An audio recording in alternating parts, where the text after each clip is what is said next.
Rob itu artinya yang mengelola, yang mengembangkan alam gitu. Jadi tidak putus hubungannya dengan Tuhan seperti itu. Nah, adapun metode yang dikembangkan oleh orang Islam itu sudah sangat maju, ya, mengkritik pandangan para filosof Barat, para filosof Yunani yang biasanya menggunakan metode deduksi, ya kan? Islam mengatakan harus ada induksi juga. Jadi karena itu dikembangkanlah metode tajribi, yaitu experimental method. Persis seperti Francis Bacon mengembangkan induksi, ya, metode induksi. Jadi sudah didahului sebenarnya penelitian ilmiah. Jadi yang ilmiah yang harus diteliti secara ilmiah dengan melalui organ-organ fisik, dengan alat-alat fisik. Ya, maka dikembangkanlah misalnya astrolab, ya kan, kemudian ya alat-alat kimia dan sebagainya. Terus observatori untuk melakukan penelitian terhadap bintang. Mereka sudah melakukan observasi seperti itu. Jadi dari metode itu Islam itu tidak kurang, tapi dia lebih, karena tidak hanya menggunakan metode tajribi yang hanya berkaitan dengan objek-objek fisik, tapi juga mengembangkan yang lain, misalnya burhani, ya kan, demonstrative method untuk hal-hal yang bersifat non fisik, gitu. Kemudian irfani untuk hal-hal yang bersifat lebih dalam lagi, yaitu yang berkaitan dengan intuisi. Kemudian ada bayani untuk meneliti objek-objek yang bersifat tekstual, ya. Nah, seperti itu. Jadi setidaknya ada 4 metode ilmiah yang dikembangkan oleh Islam. Syarat membatasi hanya pada satu metode saja. Karena apa? Karena mereka kehilangan kepercayaan pada hal yang bersifat non fisik. Nah, saya kira itu ya sebagai pengantar. Iya, Prof. Mulyadi, itu problemnya kan ini saya ada beberapa pertanyaan yang sudah saya terima. Ini pertama yang tadi adalah soal kontribusi Islam dalam sains terkait dengan situasi pandemi COVID. Maksud saya gini, sains itu kan di dalam Islam itu kan mendasarkan operasinya itu pada etika, pada yang metafisika, yang pada soal-soal ilahiyat tadi. Nah, itu bagaimana, Pak Mul? Ya sebenarnya menghadapi misalnya pandemi seperti ini bukan soal baru, ya. Ada juga pengarang Islam yang sudah bicara khusus tentang itu. Bahkan saya bilang kemarin bahwa Ibnu Sina dalam Al-Qanun Fitib sudah membahas tentang penyakit-penyakit yang ditimbulkan oleh virus dan bakteri, gitu. Jadi tetapi mereka juga cukup ilmiah, gitu. Artinya kalau memang itu persoalan ilmiah yang harus empiris, ya harus jangan langsung diserahkan kepada Allah. Seperti itu, ya. Ini kan soal nyawa, soal Tuhan Allah yang bukan seperti itu. Mereka juga sadar kalau memang itu bukti-bukti empiris harus mengikuti aturan-aturan itu. Jangan konyol, gitu kan. Cuma kita punya kelebihan, ya kan. Setelah usaha yang maksimal untuk itu, kita masih bisa menyerahkan kepada Allah, ya kan. Dan itu sangat sangat positif sebenarnya, kan. Dengan menyerahkan diri kepada Allah timbullah ketenangan dalam jiwa, ya kan. Aku sudah berusaha semaksimal mungkin, sekarang terserah kepadamu, ya kan. Dan itu kemudian menimbulkan rasa tenang dalam hati, dan itu bermanfaat untuk memperkuat sistem imun. Nah, kalau orang terlalu khawatir karena tidak ada harapan ada Allah, gitu, itu dia akan termakan oleh kekhawatiran seperti itu. Apalagi sekarang ini kan corona ini luar biasa. Banyak misterinya, gitu kan. Sedangkan orang paling takut dengan ketidaktahuan, gitu. Dengan ketidakpastian. Sekarang ini mau keluar takut, ya kan. Menerima uang recehan juga takut, ya kan. Kenapa? Karena sikapnya yang sangat halus dan tidak terlihat, gitu, ya kan. Nah, kalau tidak ada kepercayaan kepada yang lebih ilahi, gitu, ya kita bisa senewen, bisa panik, dan itu akan memperburuk sistem imun kita, dan itu yang akan membuat kita lebih rentan terhadap serangan penyakit itu, gitu. Jadi kita sebenarnya seorang yang beriman itu lebih akan lebih bisa tenang dan lebih karena kepercayaan seperti itu. Dan itu saya praktekkan, ya kan. Artinya dengan berzikir dan sebagainya timbullah satu ketenangan, ya sudahlah, kita sudah berusaha, mau apa lagi, ya kan, ya kan. Karena Allah tidak memaksa kita, membebani kita yang tidak bisa kita pikul. Ya sudah, berusahalah semaksimal mungkin, seprofesional mungkin, seilmiah mungkin, ya kan? Ya kan? Baru kemudian pasrahkan kepada Allah. Ya, jadi itu. koridor ilmiahnya jalan, aturan-aturannya kita turuti segala macam. Iya. Baru itu ikhtiarnya, baru berserah diri kepada. Iya, jadi kata Jalan Rumik, kalau kamu mau bertawakal, tawakallah dengan karya kamu. Ya kan? Tanam bibit, baru kamu berharap ada buah. Melempar biji mangga aja nggak mau mengharap ada dapat mangga gitu. Gak bisa. Jadi, dan Jalan Rumik mengatakan, Anda diberi tangan, kenapa enggan di Anda diberi tangan, kenapa dibiarkan lumpuh? Sesungguhnya setiap alat yang diciptakan oleh Allah itu harus tahu kita menggunakannya sebagai hamba, ya kan? Walaupun tidak keluar satu ucapan dari Allah gitu. Jadi dinamis Islam itu seperti itu. Ya. Ada lagi, Prof. Mulyadi, ini ada lagi yang soal ihya, posisi ihya di dalam tradisi ilmiah Islam. Apakah itu dianggap sebagai karya yang orang menganggap bahwa itu menghambat abstraksi filsafat? Sebenarnya kritik Al-Ghazali pada filsafat itu bukan pada ihya. Kita harus bedakan antara tasawuf sebagai disiplin ilmu agama, al-ulumun naqliyah, dengan filsafat sebagai al-ulumul aqliyah. Jadi beda jalurnya. Ihya itu ya kitab filsafat, kitab tasawuf, dan di dalam kitab tasawuf, di dalam dunia tasawuf dia punya tempat yang sangat tinggi, tapi bukan di dalam filsafat.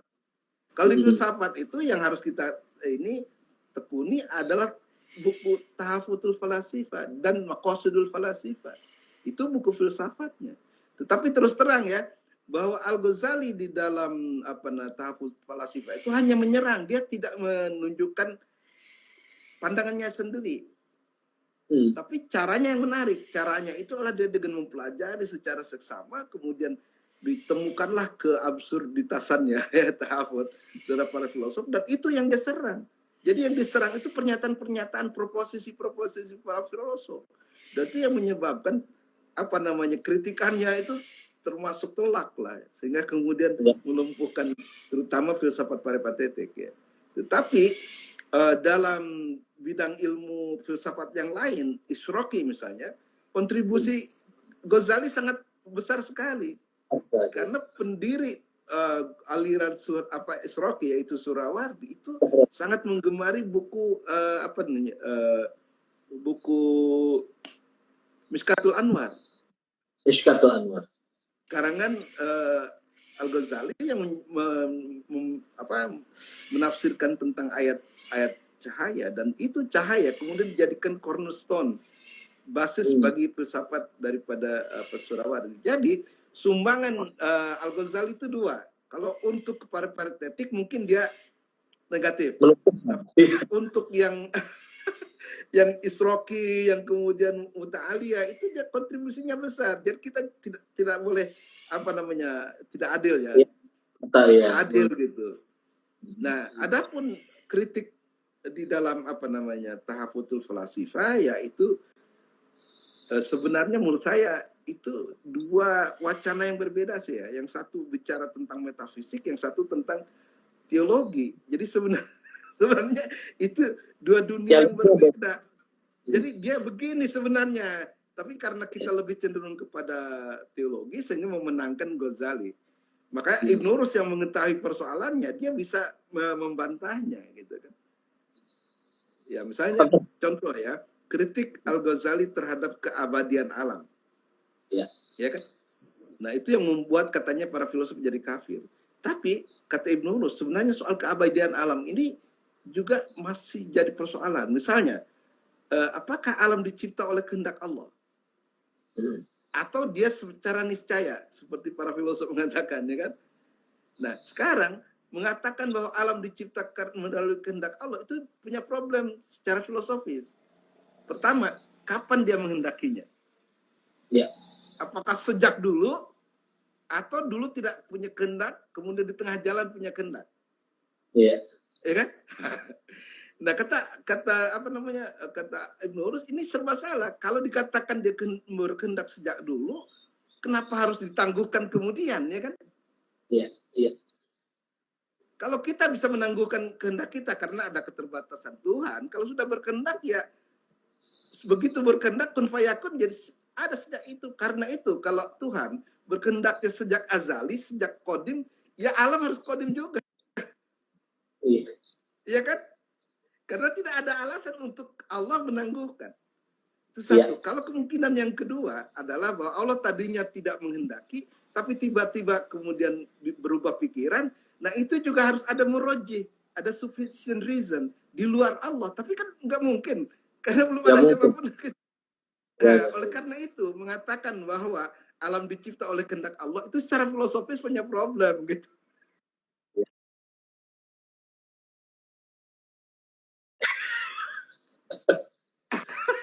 Nah ini yang kami. Iya, iya. Aduh, problem lagi.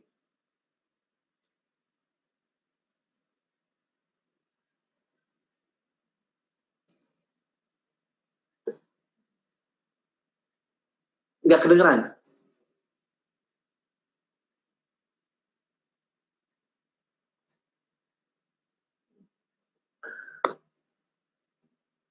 Nggak kedengeran, Rob. Saya keluar dulu, nanti saya invite ulang. Keluar, suaranya nggak keluar. Ah, mati, nggak kedengeran. Keluar dulu, nggak kedengeran. Nanti keluar dulu, nanti saya undang lagi, Prof. Mulyadi.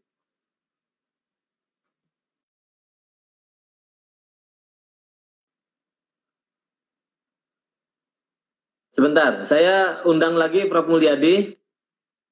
Ini kok sebentar, sabar ya teman-teman ya.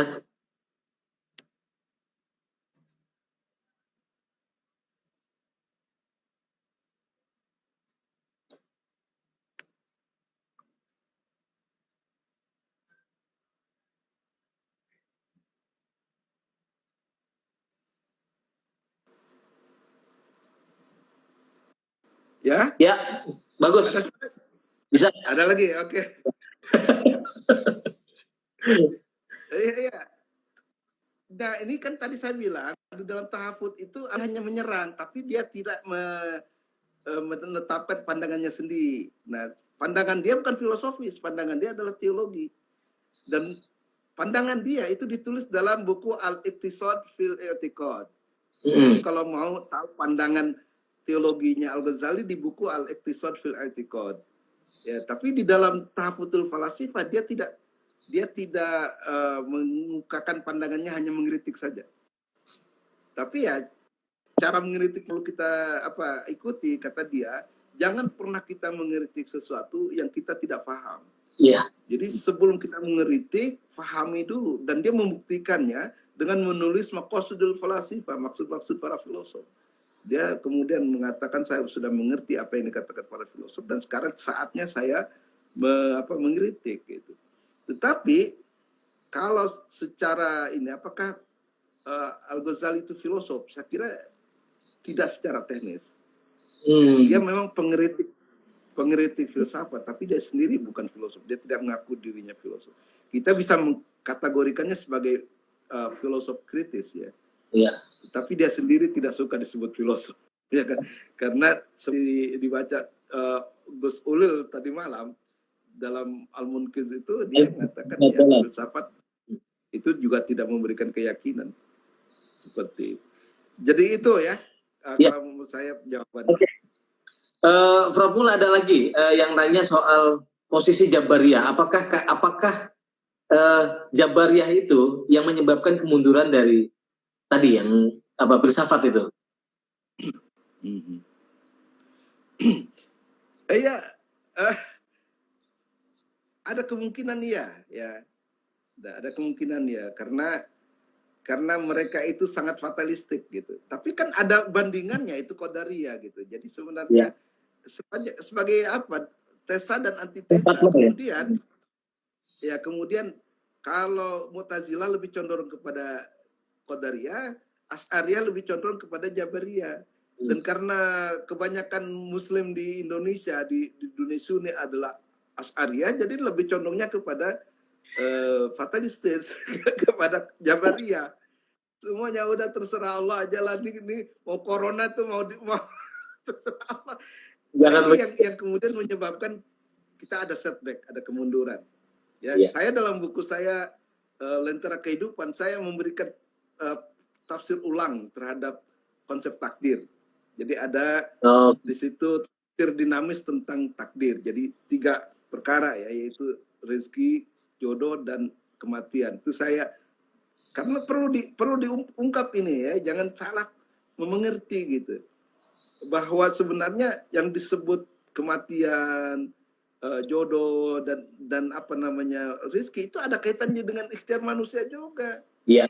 Gitu. Ya misalnya rezeki itu kan ada pintu-pintunya. Yeah. Pintu itu berupa potensi-potensi yang Allah berikan kepada kita, ya kan? Nah, kalau misalnya kita buka potensi kita bisa menjahit, kita bisa memasak, kita bisa batu, kita bisa nyetir, bisa nyanyi. Itu artinya apa? Pintu rezekinya dibuka. Itulah yang punya rezeki luas. Nah, sekarang kalau tidak ada satupun di antara potensi itu yang kita kembangkan, ya mau cari kerja juga ditanya bisa masak enggak, bisa nyopir enggak. Dia bilang kampung, balik lagi lah ke kampung, ya kan? Nah, jadi itu rezeki itu jangan dipaham, oh kalau miskin ya udah miskin aja gitu. Enggak begitu. Manusia bisa ikhtiar. Nah, ikhtiar ini menarik. Kata ikhtiar ini sebenarnya bukan usaha. Ikhtiar itu adalah kekuatan memilih. Memilih. Kalau usaha itu ya memilih, ikhtiar kan. Khotar ya, usaha itu iktisab. Ya, kalau mau berusaha itu iktisab. Jadi ikhtiar itu adalah kekuatan memilih. Jadi kita harus memilih mau mengaktualkan potensi kita atau tidak gitu, ya kan? Nah, seperti itu. Jadi saya kira ini perlu ya teologi Asy'ari ini direformasi. Dan saya mencoba di dalam buku apa namanya Lentera Kehidupan itu ada kritik saya terhadap Asy'ariyah kepada Mu'tazilah juga, ya kan?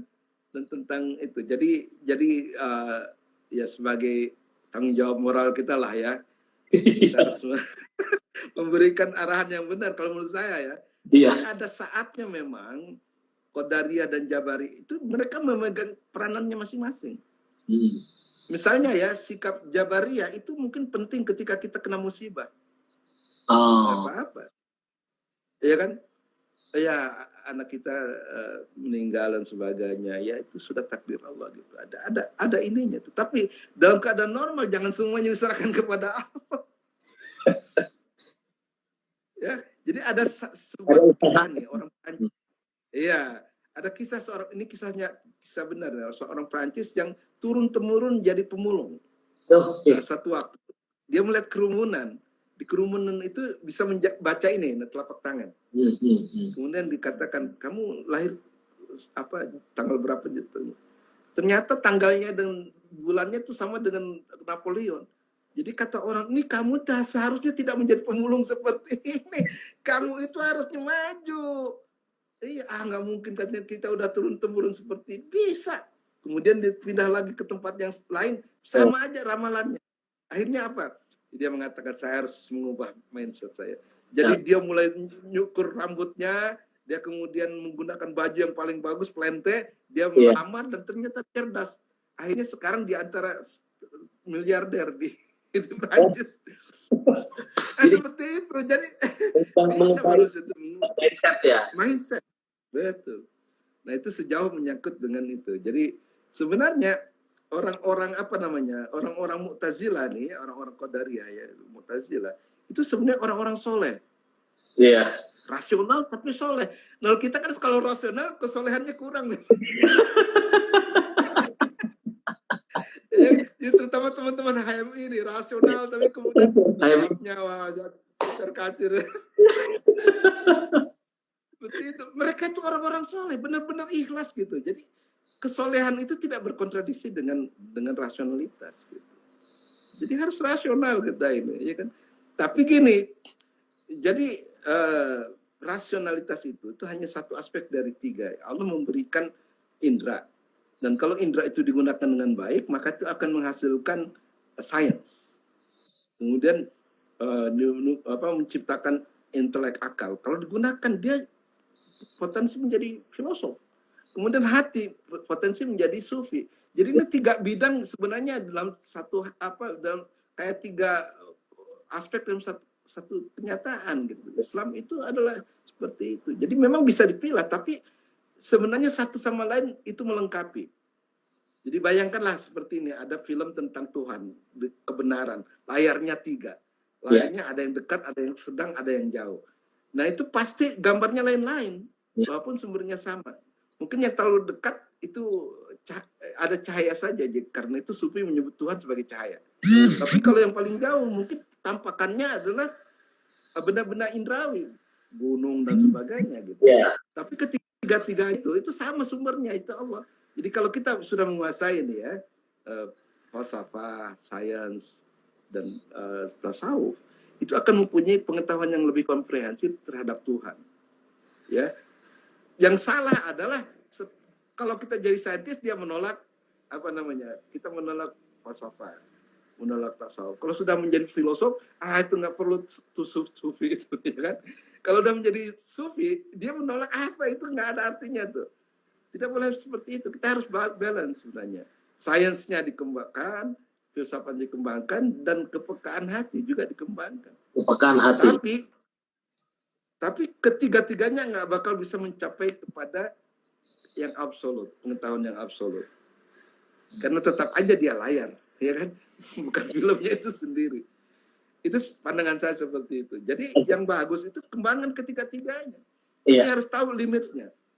Limitnya itu adalah di ujung kemampuan indera ada akal. Di ujung kemampuan akal ada hati. Seperti itu sebenarnya. Oke. Prof Mul, ini ada tadi kan Prof Mul menyinggung soal basis dalam tradisi ilmiah Islam itu kan metafisika itu menjadi sumber induk pengetahuan. Kemudian di Barat itu kan ditinggalkan, katakan begitu. Jadi Islam itu masih pada hikmah, itu masih pada koridornya itu masih bukan hanya manusia belaka, tapi masih ada unsur-unsur ilahiyatnya. Nah, itu kan terhadap Barat. Bagaimana dengan di sini ditanyakan bagaimana dengan kasusnya Agustinus atau Auguste Comte yang tetap membahas tentang agama, Tuhan, dalam macam itu kan ada bagian yang tetap dibahas di dalam filsafat Barat gitu. Jadi tidak semata-mata sekuler gitu. Ya, tapi begini, saya punya buku The Religious Studies in the Making. Jadi sebenarnya prinsip mereka adalah empiris gitu. Tapi ada hal-hal yang secara empiris bisa dilakukan terhadap agama. Misalnya satu origin of religion, dia bisa bicara tentang agama, tapi asal usul agama bagaimana, ya kan? Dari politeis ke politeis ke monoteis, atau dari monoteis dulu kemudian jadi politeis dan sebagainya, itu bisa dikaji secara ilmiah, tapi bukan tentang Tuhan tentunya. Iya. Ya kan? Seperti itu. Kemudian juga misalnya bahasa agama, religious language, itu dibahas oleh Susan Langer dengan Ernest Cassirer. Dan mengatakan memang bahasa agama itu simbolis, tidak bisa disamakan saja. Jadi itu pun empiris sebenarnya kan, bukan kepada yang metafisik. Tetap aja kajian agama, tetapi dalam hal itu fungsi agama, misalnya apakah agama misalnya ada hubungan dengan ekonomi, misalnya Protestant ethics, ya kan? Max Weber itu, itu yang dibahas seperti itu gitu. Jadi tetap aja 5 pintu yang empiris untuk mempelajari agama. Gitu. Kemudian misalnya, di manakah sebenarnya lokus daripada agama? Apakah pada pemikiran? Apakah pada perasaan? Apa pada tindakan? Kebanyakan kita kalau mempelajari agama lain itu konsepnya. Tapi apakah realitas agama pada konsep? Kalau menurut Ibnu Al-Qayyim tidak. Agama itu fokusnya pada tindakan, akhlak, etika, dan itu cocok dengan misi Nabi ya. Innama bu'istu liutammima makarimal akhlak. Jadi ada hal yang bisa dibahas secara ilmiah tentang agama, tapi sama sekali bukan metafisik. Jelas ya? Iya. Oke. Nah, Prof. ini ada yang tanya nih, ada soal islamisasi sains. Bagaimana tanggapan? Oke. Ya. Ini perlu sekali nih dikemukakan ya, dan harus ada rasionalnya, ada argumen rasional seperti ini. Nah, orang-orang Barat ingin mengesankan bahwa sains itu netral, universal, ya kan? Tidak ada kaitannya dengan nilai. Ya. Itu yang ingin dikesankan sama dia kan. Sehingga orang menganggap bahwa sains itu sama dengan fakta. Fakta itu ya misalnya menjatuhkan sisir ini di mana saja, di Jepang di mana itu akan sama. Nah, mereka mengatakan sains itu seperti fakta. Kalau saya mengatakan tidak. Sains itu tidak sama dengan fakta. Karena apa? Fakta kalau ingin menjadi sains memerlukan penjelasan manusia. Benar nggak? Iya. So, fakta sudah ada sebelum manusia, bukan? Betul. Tapi apa sudah ada sains? Iya. Belum ada. Sains diciptakan oleh manusia dengan cara menjelaskan fakta itu. Ya, sehingga kemudian sains sangat tergantung kepada siapa yang menjelaskan. Kalau yang menjelaskannya percaya pada Tuhan, dia akan mengkaitkan alam dengan Tuhan. Kalau dia tidak percaya pada Tuhan, ya dia akan singkirkan alam daripada Tuhan. Iya. Tapi apakah mungkin sains berjalan dengan agama? Mungkin, buktinya Islam, ya kan? Ibnu Sina dan sebagainya, Nasiruddin Tusi, itu dianggap ilmuwan bahkan oleh orang Barat, sah sebagai ilmuwan. Sambil mereka percaya pada Tuhan, ya kan? Dan di Barat ada Stephen Hawking, ya kan? Dia ateis, dia sah sebagai ilmuwan. Kesimpulan saya adalah bahwa sains bisa berjalan dengan atau tanpa agama. Ya kan? Asal disiplin ilmunya benar-benar diterapkan. Nah, sekarang masalahnya ya.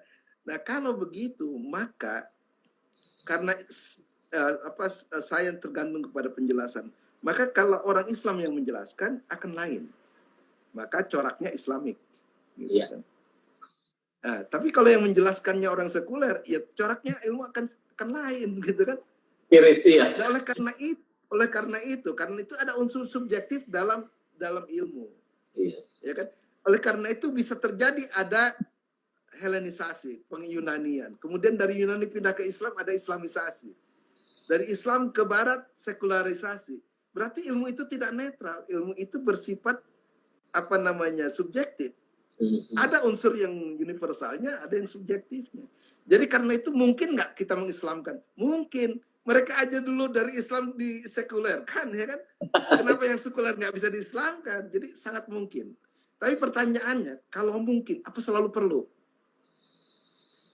Ya kan? Misalnya saya mungkin nggak ada pohon kelapa, mungkin. Tapi apa perlu? Nah, perlu tidaknya adalah apakah sains berbahaya kepada sistem keyakinan kita? Kalau sains Barat tidak berbahaya kepada keyakinan kita, nggak apa-apa. Ngapain pusing-pusing, ikutin aja Barat. Tapi kenyataan mengatakan bahwa sains Barat itu sangat berbahaya terhadap keyakinan. Banyak orang menjadi ateis gara-gara sains. Ya kan? Seperti itu. Oleh karena itu menurut saya, Islamisasi ilmu menjadi penting. Ya kan? Supaya apa ilmu yang kita pelajari itu cocok dengan masyarakat kita. Dan Islam sudah punya perangkat itu, punya sistem epistemologinya, ya kan? Jadi nggak perlu khawatir. Nah, orang-orang Islam kadang-kadang rendah diri, nanti nggak diakui oleh orang Barat katanya, ya kan? Penalarannya nggak apa-apa, orang Muslimnya banyak juga kok. Dan kita sudah punya fondasi, kita tuh nggak percaya diri sebenarnya. Nah, contohnya seperti ini. Kalau misalnya kita bicara ilmu jiwa, psikologi Islam, mana mungkin nggak bicara tentang jiwa, tentang nafsu, tentang ruh, mana mungkin? Tapi di Barat itu sudah disingkirkan. Di Barat itu yang disebut jiwa, hati, apalah pokoknya organ spiritual udah disingkirkan. Yang ada adalah tindakan tingkah laku, dan itu kemudian kepada neuroscience. Semua tingkah laku manusia itu dikendalikan oleh otak, oleh sistem saraf. Tapi bahayanya kalau nanti tubuhnya mati, otaknya mati, nggak ada lagi yang survive setelah itu, gitu kan? Nggak ada lagi pertanggungjawaban manusia di akhirat. Nggak ada manusia itu apa disebut immortality of the soul, baqa'un nafs, keabadian jiwa. Nah itu sangat berbahaya bagi orang Islam, karena kalau kita mengikuti itu, kita nggak ngapain percaya pada hari akhir kalau nggak ada yang survive, ya kan? Oleh karena itu jauh-jauh hari Ibnu Sina mengatakan bahwa jiwa manusia yang disebut intelek akal itu bukan fisik, tapi al-jauhar al-mujarrad, immaterial substance, substansi imaterial. Dia tidak akan mati dengan matinya tubuh. Kalau matinya tubuh, dia akan survive, dan itulah yang menopang keyakinan kita kepada hari akhir, sehingga ada ilmunya, ya kan? Askatologi sebagai satu cabang ilmu metafisik. Nah, disinilah pentingnya kita, tanpa mengabaikan sains, kita juga harus tetap mempertahankan ilmu-ilmu yang lain, ya kan? Jadi ada ilmu fisik, ada matematik di tengah-tengah, dan ada metafisik. Dan ini yang kadang-kadang orang-orang yang belajar di Barat itu lupa. Iya. Jadi dia pisahkan antara agama dengan sains. Istilahnya, kalau kita ke laboratorium, ya udah lupakan agama. Kalau kita ke masjid, lupakan sains. Dalam Islam nggak begitu.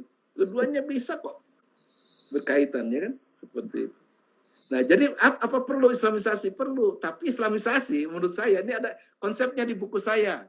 Akar Epistemologi Islam, di ujung tuh ada Islamisasi ilmu. Setelah menyatakan naturalisasi ilmu dan sekularisasi ilmu, kemudian ada Islamisasi ilmu.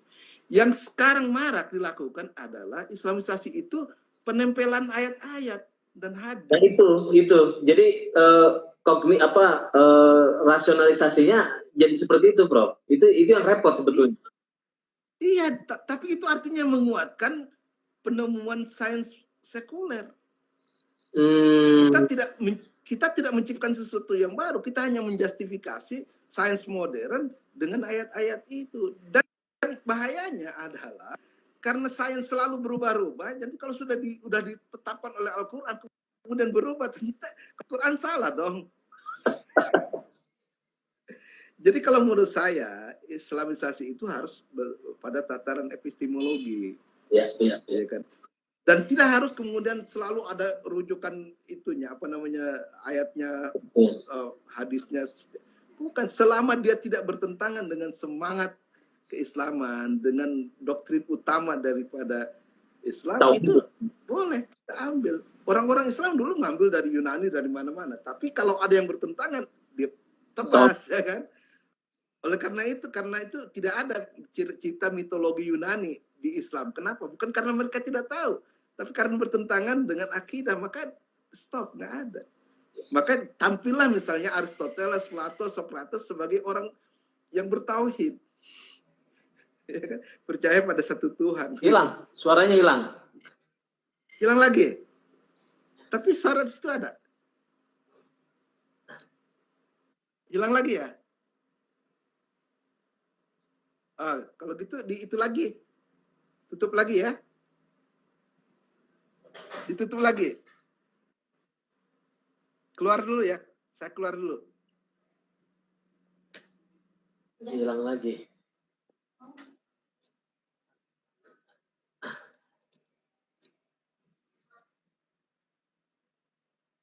Suara Prof Mul hilang lagi ini.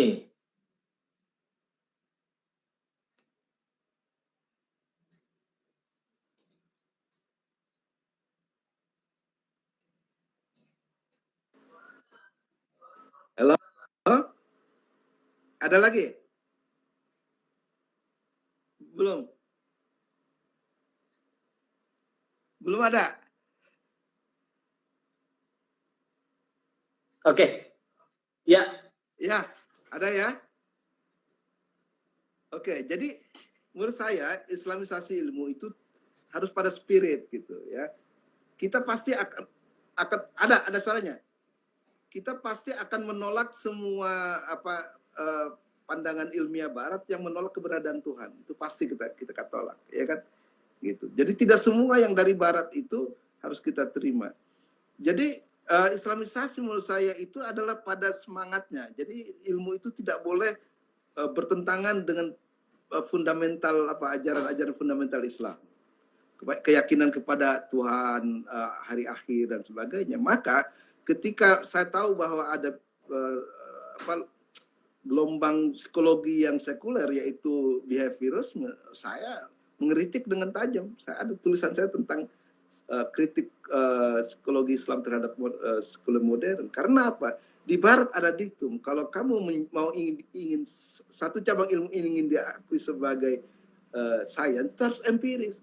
Jadi bahkan jiwa manusia diempiriskan, ya kan? Nah itu tidak bisa diterima oleh kita. Karena tadi kalau kita mengikuti itu, kita akan berakhir dengan tidak percaya bahwa ada kelangsungan hidup di akhirat. Seperti itu, ya kan? Jadi saya tidak harus itu berupa ayatisasi. Kadang-kadang perlu juga nggak apa-apa. Misalnya Ikhwanus Shafah sering mengutip Quran juga, tapi cocok gitu, pas gitu ya. Tapi Islamisasi itu bisa ngambil bentuk bagaimana? Misalnya seperti ini. Kalau kita baca Rasail Ikhwanus Shafah, itu di sana dia bicara tentang biologi ya, zoologi, ilmu hewan. Di sana bicara tentang makhluk yang ada di bawah tanah. Dan dia mengatakan bahwa makhluk di bawah tanah itu tidak diciptakan oleh Tuhan mata. Karena apa? Justru karena kebijaksanaan Tuhan. Kalau diciptakan mata padahal tidak pernah digunakan dan bahkan mungkin bisa kena mudarat masuk debu dan sebagainya, maka justru Allah akan zalim kalau dia menciptakan mata. Nah, bagaimana fenomena biologi ini dikaitkan dengan kehadiran Tuhan? Oke. Nah, itu Prof. Mulyadi, saya khawatir rekaman kita tiba-tiba off karena batasnya sudah habis sampai 40 menit. Jadi biasanya itu dia putus di 40 menit. Ini saya khawatir ini kita sudah di 47. Jadi khawatir langsung tiba-tiba terputus jadi sayang. Nah maksud saya harus sudahi diskusinya. Ini menarik sekali. Tapi kalau nanti kita nyambung lagi untuk tema yang berbeda. Tentang konsep takdir. Itu kan sesuatu yang sekarang kan jadi problem. Orang kok segala-galanya langsung menyerahkan kepada Tuhan tanpa ada ikhtiar sebelumnya. Nah itu mungkin yang mau kita bahas lebih lanjut nanti. Nah, jadi terima kasih teman-teman semuanya, terutama ke Prof. Mulyadi Kartanegara yang sudah meluangkan waktu yang sangat bersemangat sekali. Ada banyak sekali pertanyaan tapi saya tidak bisa mention satu-satu. Yang Ibnu Taimiyah juga tuh ada kan? Juga karena kita nggak mungkin menyetop pertanyaan yang presentasi yang sangat bersemangat ini. Jadi saya kira itu beberapa kesimpulan tadi hal-hal yang misalnya soal Islam yang sangat pro terhadap pengetahuan, kemudian yang terakhir adalah soal Islamisasi sains yang perlu itu bukan menisbatkan pada bagaimana menempelkan ayat-ayat Al-Quran di dalam pengetahuan, tetapi lebih basisnya pada soal epistemologi Islam. Nah itu yang ingin diperkuat oleh Prof. Mulyadi dan mungkin dengan kawan-kawan yang lain di. Oke, terima kasih. Semoga. Bapak, Ibu, teman-teman sekalian, waktunya sore ini kita kembali lagi besok dengan temanya nanti saya kabarkan lagi ke teman-teman di Instagram. Billahi taufiq wal hidayah. Wassalamualaikum warahmatullahi wabarakatuh. Waalaikumsalam warahmatullahi wabarakatuh.